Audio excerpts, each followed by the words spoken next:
The Reborn Princess. Chapter 4. The Blood of a True Family. Arya held Cairo's hand gently. "Come with me," she said, then looked back at her parents. "You too as well." They followed her into her chambers. Arya closed the door behind them and gestured for everyone to sit. On the floor, she instructed softly. "Form a circle." Her parents sat down first.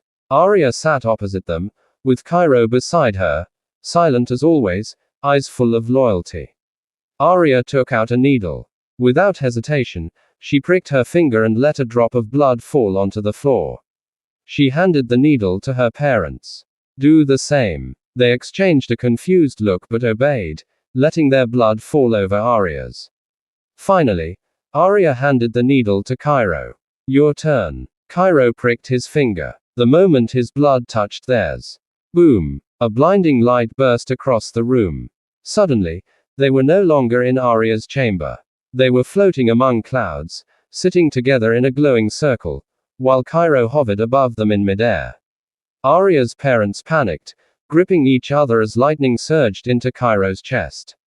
Red threads of energy shot out of him, stretching like glowing strings of fate, attaching to Arya's father, her mother, and finally to Arya herself. A final flash of light swallowed everything. And they were back in the room. The Emperor stumbled to his feet, pale and shaken. "What just happened?" Arya stood calmly, a soft smile on her lips. "Cairo has finally recognized us, not as gods, but as his true family. From now on, he can speak, eat, and live like a normal human."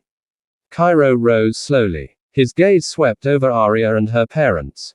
Warm, human, emotional. He opened his mouth. "Mom." The Emperor and Empress froze. Cairo stepped forward and hugged them tightly. For the first time in their lives, they heard his voice. They broke down in tears. Arya stepped closer. "Mother, father, I want to cancel my engagement to Wystan, and transfer it to Cairo." The Emperor's expression shifted to fear. "But Arya, Wystan's family is a powerful military clan.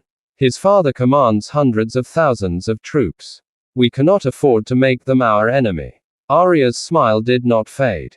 "No one in this world can stand against us while Cairo is on our side. He alone can erase a nation in less than a minute. Father, you have nothing to fear." Cairo lowered his eyes, silently ready to protect them all.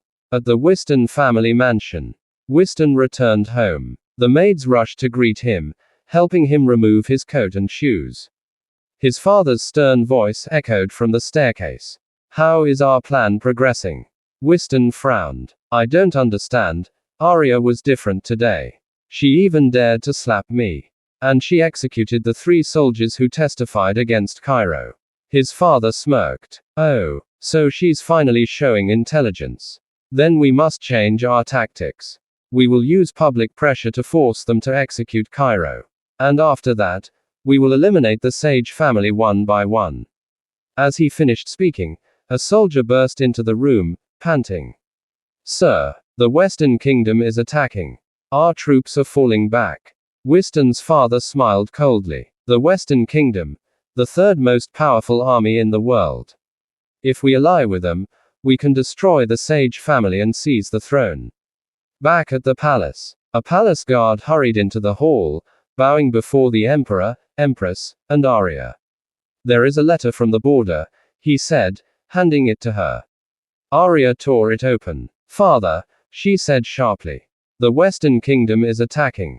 They've always wanted to strip you of your title." Cairo immediately stood and grabbed his sword, ready to leave. But Arya placed a hand on his arm. "No, they think you're dead. And they're working with Wystan's family." She smirked, cold, calculating. "Let's give them a surprise they'll never forget." To be continued.